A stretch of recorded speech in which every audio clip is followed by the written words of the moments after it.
দেখো আমি হাওয়ায় ভাসছি। উড়ে যাও।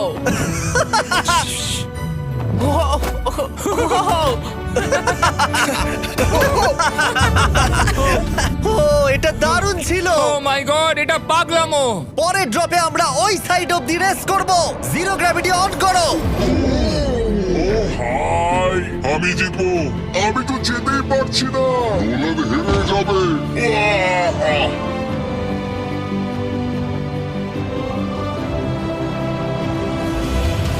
আহ! ও আমরা পেরেছি, আমরা জিতেছি, আমরা আমরা পেরেছি। জিতেছি। কোথায় তোমরা? জিরো গ্র্যাভিটিতে রেস করাটা অতটাও ভালো হলো না, কিন্তু কার্লের কাছে একটা দারুণ আইডিয়া ছিল। লিপ ব্লোয়ার দিয়ে আমি এখন টেস্ট করব। ঠিক আছে, দাঁড়াও একটু। ও, আরে এত ঘুরছে, আরে জিমি। লাট্টুর মতো ঘুরছে। আরেকবার গ্র্যাভিটি অফ করবার আগে